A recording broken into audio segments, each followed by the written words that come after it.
नमस्कार दोस्तों, स्वागत है आपका कामिल एसएसटी क्लासेस में। आज हम 9th क्लास का आपको चैप्टर सेकंड ज्योग्राफी में निकाल लीजिए। बच्चों, जो भी स्टूडेंट हमारे वीडियो को देख रहे हैं और जिन्होंने अभी तक स्टडी स्टार्ट नहीं की है, उन सारे स्टूडेंट से आपस में आप लोग बोल दीजिए कि कंटिन्यू क्लासेस हो रही हैं, जिससे आपकी जो है स्टडी प्रॉपर चल सके, सारे बच्चों का किसी का नुकसान न हो। तो जितने भी 9th क्लास के स्टूडेंट हैं, आप अपनी बुक ले लीजिए और चैप्टर सेकंड निकाल लीजिए, इंडिया फिजियोग्राफिक डिवीजन। ये चैप्टर आप लोग निकाल लीजिए। आज हम इस चैप्टर को स्टडी करेंगे। तो टॉपिक है आपका इंडिया फिजियोग्राफिक डिवीजन। इससे पहले वाले चैप्टर्स में हमने आपको एक्सप्लेन किया था साइज एंड लोकेशन। तो उसमें हमने आपको वर्क भी दिया था कि किस तरीके से हमने मैप बनाया था, उस पर वर्ल्ड मैप ग्लोब पूरा बना करके हमने किस तरीके से इंडिया की लोकेशन को ट्रेस किया था। ये उम्मीद है आपको पिछले चैप्टर में अच्छे से समझने में आ गया होगा। तो अब हम यहाँ पर फिजियोग्राफी डिवीजन्स के बारे में बात करते हैं कि किस तरीके से हमारे भारत को जो है भौतिक तरीके से बांटा गया, क्या भौतिक स्वरूप हमारे भारत का, उसके बारे में इस चैप्टर्स में दिया गया है। तो आप लोग अपनी बुक निकाल करके देखिए। India large land masses formed during different geological period which has influenced its relief. Besides geological formation, a number of processes such as weathering, erosion, and deposition have created and modified the relief to its present form. Earth scientists have attempted to explain the formation of physical features with the help of some theories based on certain evidence. आपको बताया गया है कि भारत का जो land masses है वो धीमे धीमे कई आज से नहीं बना है, काफ़ी समय पूर्व से जो है धीमे धीमे फॉर्म हुआ है और इसमें जोग्राफिकल चेंजेस भी काफ़ी आए हुए हैं। अब इन जोग्राफिकल चेंजेस के बारे में हम कहाँ से पता करते हैं? तो इसके बारे में बहुत सारे जो भूगर्भ विज्ञानी होते हैं, उन्होंने बहुत सारी थ्योरीज को जो है पास किया है। उन थ्योरीज के माध्यम से हमें पृथ्वी की जो आंतरिक संरचना है, आंतरिक संरचना में क्या परिवर्तन होते हैं, इन सारी चीज़ों के बारे में हमें बताया गया है। On such possible theory is the theory of plate tectonic. ऐसी एक थ्योरी है जिन्हें हम प्लेट टेक्टोनिक थ्योरीज के रूप में जानते हैं। किस नाम से जानते हैं? Plate tectonic theories. According to the theory, the earth surface layer और lithosphere consist of 7 large and 18 smaller plates that move and interact in various ways along their boundaries. They coverage diverse slip past one another, creating the earth seismic activities like faulting, folding and volcanic activities. ऐसा माना जाता है इस tectonic plate theory के अंतर्गत कि हमारी जो पृथ्वी है, संपूर्ण पृथ्वी है, इसमें क्या है, लेयर्स हैं, अंदर क्या है, प्लेट्स हैं। इन प्लेट्स में क्या है, 7 तो लार्ज हैं, यानी 7 large plate and 18 small plate. आप जानते हैं प्लेट्स जैसे लेयर होती है ना, हमारी जो पृथ्वी लिथोस्फीयर, लिथोस्फीयर क्या होता है, लिथोस मीन्स होता है चट्टान, और पूरा लिथोस्फीयर से हम क्या लगाते हैं, जो हमारी पृथ्वी की ऊपरी सतह है, इस ऊपरी सतह को हम लिथोस्फीयर के नाम से जानते हैं। तो ऊपरी सतह में जो हमारी पृथ्वी का फॉर्मेशन है वो हमारे 7 लार्ज जो है प्लेट से मिलकर बना और 18 स्मॉल प्लेट से मिलकर बना है। तो ये प्लेट्स क्या है, ये मूवमेंट करती हैं। ये प्लेट्स एक जगह से दूसरी जगह मूवमेंट करते हैं, यानी आपस में स्लोली चलती रहती हैं। इन्हें इसलिए क्या कहा जाता है, टेक्टोनिक मूवमेंट या प्लेट मूवमेंट्स के नाम से भी जाना जाता है, यानी प्लेट की गति का सिद्धांत जिसे कहते हैं। इनमें इनकी जब ये मूवमेंट्स होते हैं, इस मूवमेंट्स के थ्रू क्या होता है, हमारी पृथ्वी की ऊपरी संरचना में परिवर्तन आ जाता है। कभी कभी ये परिवर्तन 2 रूपों में दिखाई देता है, जिसे हम फॉल्टिंग बोलते हैं और फोल्डिंग कहते हैं। फोल्डिंग और फॉल्टिंग आप जानते हो, जब हमारी कोई चट्टान जो है मुड़ जाती है एक जगह से, उसमें बल पड़ जाते हैं, तो वो फोल्डिंग और फॉल्टिंग कहलाता है। आपके जो है बुक में पूरा दिया गया है फोल्डिंग और फॉल्टिंग। जो ऊपरी इस तरीके का जो पठार का भाग होता है, इस तरीके से ये आपका फोल्डिंग है, और ये आपका जो नीचे थोड़ा हिस्सा जो गहरा हो जाता है, ये आपका फॉल्टिंग कहलाता है। इस बात को आप लोग बच्चों ध्यान रखिए। इनमें प्लेट्स के नाम दिए गए हैं। तो कौन कौन सी मेजर प्लेट्स हैं आपकी tectonic plate? Pacific, the northern American, the south American, the Eurasian, the African, the Indo Australian, the Antarctic plates. ये आपकी जो है मैप पे दिखाई गई पूरी। अब हम बात करते हैं movements of plates. 2 types of movement of the plate. इनका मूवमेंट कितना होगा, बहुत इंपॉर्टेंट क्वेश्चन आप लोगों के लिए। 2 प्रकार का जो प्लेट्स होती हैं वो 2 टाइप से मूवमेंट करती हैं। एक मूवमेंट होता है आपका डाइवर्जेंट और दूसरा होता है कन्वर्जेंट। पहले हम डाइवर्जेंट मूवमेंट को समझते हैं। Divergent movement, when the plates move away from each other, the movement is known as divergent movement. जब कोई प्लेट्स जो है एक प्लेट से दूसरे, जैसे मान लीजिए ये एक प्लेट ये है और एक हमारा हैंड्स दिया गया, तो ये प्लेट आपस में जब मूवमेंट करती है, एक प्लेट से दूसरे प्लेट से दूर जाती है, दिख रहा है बीच में गैप हो रहा है, एक ये प्लेट एक हमारा हैंड्स है, दो प्लेट जब दिख रहा है आपस में बीच में से क्या हो रहा है, दूर दूर जा रही हैं। इस तरीके से अभी एक प्लेट दूसरे प्लेट से दूर जाती है तो इसे डाइवर्जेंट मूवमेंट कहा जाता है।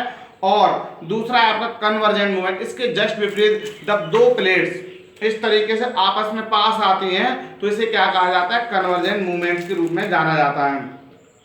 When the plates come toward each other, the movement is known as convergent plane.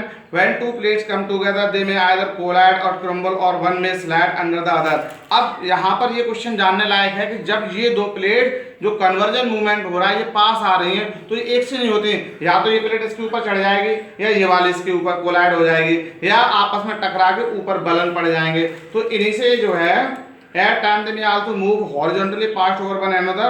Divergence and convergence cause the crust to fracture or fold. इससे क्या होता है कि हमारी जो क्रस्ट होती है, क्रस्ट क्या है, जो पृथ्वी की ऊपरी वाली जो लेयर्स होती है उसे क्रस्ट के रूप में जानते हैं, उसमें क्या होते हैं, फ्रैक्चर पड़ जाते हैं या फोल्ड पड़ जाते हैं, या तो वो टूट जाती है वहां से या फोल्ड यानी बलन पड़ जाती है। तो जब अब ये प्लेट है इस तरीके से, जब इस प्लेट से कोई टकराएगी तो कैसे हो जाएगी, इस तरीके से फोल्ड हो जाएगी। जब ये प्लेट पर प्रेशर पड़ेगा तो इस तरीके से ऊपर वो सतह ऊपर उठ जाती है, इस सतह को क्या कहते हैं, फोल्ड कहते हैं, और ये क्या है, फॉल्ट है। और इसी को जो है चट्टानों का निर्माण हो जाता है कन्वर्जेंट मूवमेंट के through. The movement of this crystal plate have changed the position and size of the container over millions of years. अब ये परिवर्तन एक दिन में नहीं होता है, ऐसे चेंजेस को करोड़ों वर्ष लग जाते हैं तब जाकर के परिवर्तन होता है। अब ये प्लेट कोई मोटरसाइकिल नहीं अपाचे जो 100 किलोमीटर प्रति घंटा की रफ्तार से भाग रहे हो तो टकराए, इनका जो मूवमेंट होता है बहुत स्लोली होता है, ये बहुत स्लोली मूवमेंट करते हैं।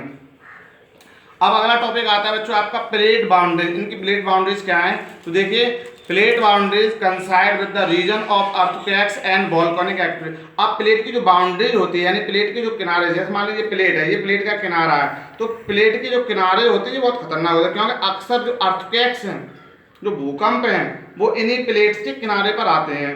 और दूसरा क्या है, वोल्केनिक एक्टिविटीज। वोल्केनिक क्या है आपका, ज्वालामुखी का फटना। जब ज्वालामुखी का फटना होता है, क्या होता है, जब ये प्लेट्स आपस में टकराती हैं तो यहाँ पर अपार ऊर्जा जो है उत्पन्न होती है। जब वो ऊर्जा उत्पन्न होती है तो क्या होता है, उस ऊर्जा को निकलने के लिए स्पेस चाहिए। तो पृथ्वी की जो ऊपरी लेयर्स होती है वो जहाँ पर भी वीक होती है तो वहां से टूट जाती है, और ये जो टूटा फूटा पदार्थ है पृथ्वी की जो है ऊपरी लेयर से होता हुआ निकल जाता है।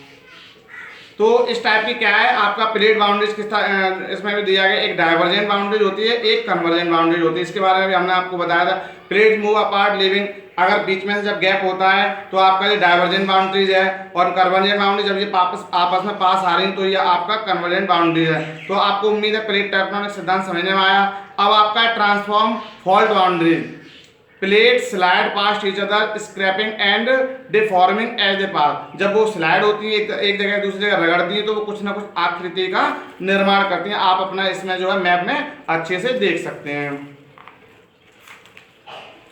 अब हम अगला टॉपिक आपका फॉर्मेशन ऑफ द हिमालयाज। देखिए ऐसे डाइवर्जेंट और कन्वर्जेंट मूवमेंट के कारण आज जो हमारा विश्व का सबसे ऊंचे पर्वत हैं जिन्हें हिमालय जो है श्रृंखला बोली जाती है, हिमालय चैन बोली जाती है, इसका निर्माण हुआ है। इसके बारे में हम देखेंगे formation of the Himalayas. Himalayas का निर्माण कैसे हुआ, देखिए about 220 million years ago India was a part of an ancient supercontinent called the Gondwanaland। आज से 220 मिलियन साल पूर्व की बात है, यानी करोड़ों साल पूर्व की बात है, जब जो है हमारा जो एंशियंट जो कंटिनेंट है इसे गोंडवाना लैंड के नाम से जाना जाता था। This vast land mass included the present day south America, Africa, Australia and Antarctica, यानी इसमें 5 कंटिनेंट सम्मिलित देश में आपको बुक में नाम दिए गए हैं। दूसरा क्या, it was located in the southern hemisphere. और ये जो गोंडवाना, आज हमारा भारत जो नॉर्थर्न हेमिस्फीयर में है, उस समय नॉर्थर्न हेमिस्फीयर में नहीं था, उस समय ये हमारा भारत जो है साउथर्न हेमिस्फीयर में था, जो पूरा गोंडवाना लैंड का एक भाग हुआ करता था। The convention current of the mental fracture into A number of pieces. जो कन्वेंशन करंट्स हैं, धारा है, उसके द्वारा इसमें बहुत सारे पीसेज में फ्रैक्चर्ड होगा और ये पीसेज में बट गया, यानी काफी टुकड़े हो गए गोंडवाना लैंड के, और ये 5 महाद्वीप अलग अलग हो जाते हैं। The Indo-Australian plate after getting separated from the Gondwanaland drifted slowly towards north। ये हमारी जो प्लेट है इंडो ऑस्ट्रेलियन प्लेट, जो स्लोली नॉर्थ साइड से होते हुए साउथ साइड पे पहुंच जाती है।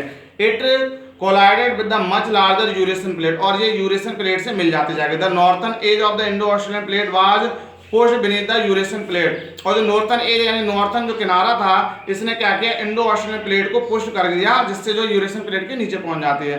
Under the impact of this collision, इस इम्पैक्ट के कारण the sedimentary rock of enclosed ocean were folded from the mountain system of central Asia including Himalaya.